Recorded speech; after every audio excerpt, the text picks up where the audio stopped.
All of your presentations that there were indeed killings and extrajudicial killings during the administration of former President Rodrigo Duterte. Why is it that his supporters are still blinded by the fact that there were crimes committed? Are they afflicted with what we call confirmation bias?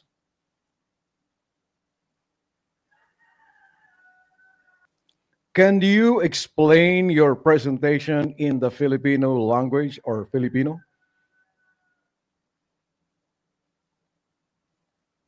Oh, siyempre.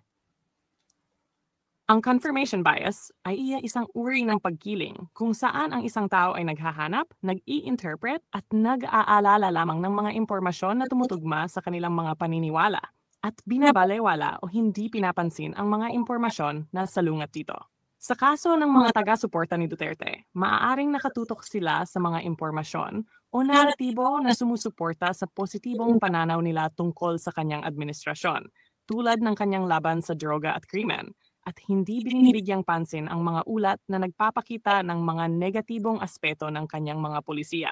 Kung malakas ang pagkakaugnay nila kay Duterte at sa kanyang mga prinsipyo, mahirap para sa kanila tanggapin ang mga ebidensyang nagsasabing may mga pagkakamali o paglabag sa batas. Kung ang isang tao ay may malalim na pagkakabit sa isang leader o ideolohiya, maaaring magdulot ng kakulangan ng kumpiyansa at mental na pagkakasalungat, cognitive dissonance, kapag ang kanilang paniniwala ay nahaharap sa mga salungat na impormasyon. Sa ganitong sitwasyon, ang ilang tao ay nagsisimula maghanap ng mga paliwanag o dahilan para i-justify ang mga ginawa ng kanilang iniidolo, kahit na ito ay may mga legal o moral na issue. Bukod pa rito, ang mga taga-suporta ay maaaring nakalantad lamang sa mga opinyon o balita mula sa mga pro-Duterte na media na lumilikha ng isang echo chamber kung saan paulit-ulit nilang naririnig ang parehong mensahe at hindi na nila tinatanggap ang mga alternatibong pananaw. Ang ganitong uri ng pagbabalik loob sa isang leader ay nagiging proteksyon na para sa kanilang emosyonal na koneksyon. Kaya kahit na may mga seryosong issue, madalas nilang kinakaligtaan o iniiwasan itong tingnan. Sa madaling salita, ang confirmation bias, pati na rin ang pagiging bahagi ng isang grupo o pagkakaisa sa ideolohiya, ay nakakapagpalakas ng kanilang pananaw na tama ang kanilang pinaniniwalaan at maaring maging dahilan kung bakit mahirap para sa kanila tanggapin ang mga negatibong aspeto ng administrasyon ni Duterte. How can we, paano maiiwasan ang confirmation bias?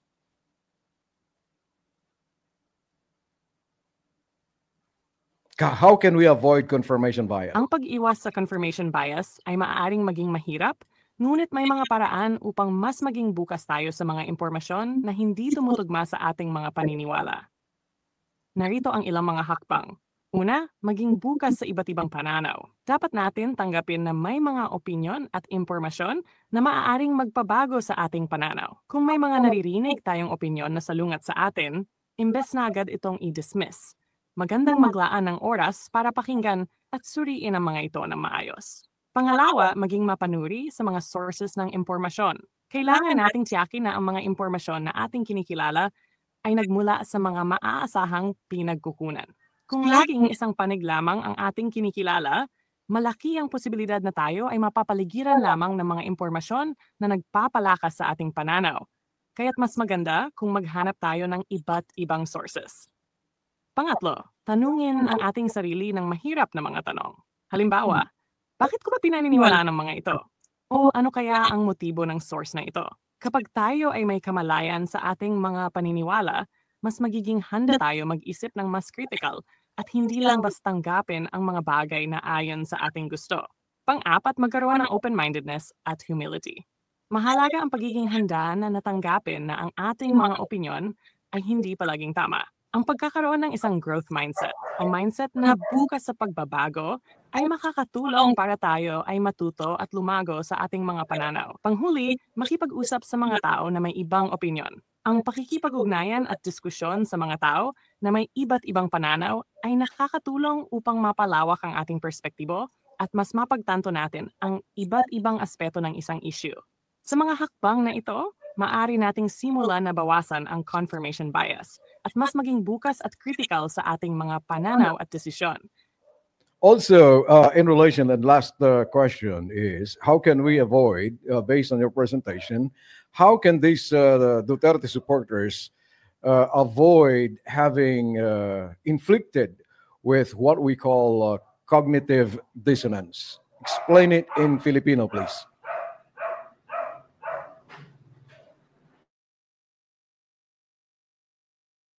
Ang cognitive dissonance ay nangyayari kapag ang isang tao ay nakakaranas ng mental na pagkalito o hindi pagkakasunduan dahil ang kanilang mga paniniwala, opinyon o aksyon ay magka-contrast o magkaibang pananaw. Sa kaso ng mga taga-suporta ni Duterte, maaring maramdaman nila ito kapag ang mga ulat ukol sa extrajudicial killings at iba pang issue ay sumasalungat sa kanilang paniniwala na siya ay isang leader na nagtatanggol sa mga karapatan ng tao at gumagawa ng mabuti para sa bansa. Upang maiwasan ang cognitive dissonance, narito ang ilang hakbang na maaari nilang gawin.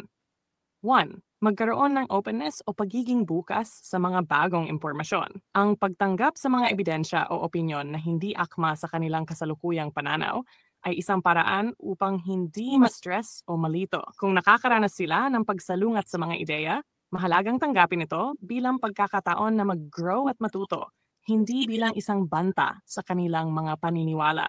And pagkilala sa mga pagkakamali o imperfeksyon ng isang tao o sistema. Hindi masama na aminin ang mapagkakamali ng isang leader, lalo na kung ito ay nagdudulot ng pinsala sa iba. Ang pag-iwas sa pagpapakita ng blind loyalty ay makatulong upang maiwasan ang pagbuo ng maling pananaw at hindi makatotohanang pagpapanggap. Third, pag-iwas sa rationalization o pagpapaliwanag ng mali. Kung may nakitang mali o may kahina-hinalang bagay, hindi ito dapat i-rationalize o gawing tama sa pamamagitan ng mga pekeng paliwanag. Mahalaga na ang ating mga pananaw ay based sa mga facts at hindi sa mga dahilan na ipinasok lang sa ating isipan upang gawing kaaya-aya ang isang bagay na mali. Magkaroon ng self-reflection at tanungin ang sarili. Ang pagsasagawa ng self-reflection ay makakatulong upang matukoy kung ang kanilang mga paniniwala ay batay sa tamang impormasyon o kung sila ay nagkakaroon ng mga issues sa kanilang kaisipan. Maaari nilang tanungin ang kanilang sarili, bakit ko pinaniniwalaan ito? O ano ang epekto ng mga paniniwala ko sa iba? 5. Pagiging handa sa pagbabago ng opinyon. Ang pagiging flexible sa ating pananaw ay isang mahalagang hakbang upang maiwasan ang cognitive dissonance. Kung may mga bagong impormasyon o karanasan na nagpapakita ng mas tama o mas maayos na pananaw, mas mainam na tanggapin ito kaysa magpatuloy sa isang maling paniniwala. Sa pamamagitan ng mga hakbang na ito, maiwasan ng mga taga-suporta ni Duterte o sinuman ang pagiging biktima ng cognitive dissonance at magiging mas handa silang magbukas sa mga bagong perspektibo at magkaroon ng mas balanced na pananaw. Thank you very much for your wonderful insights, ChatGPT. I would like to talk to you soon. Thank you very much, and you have a nice day.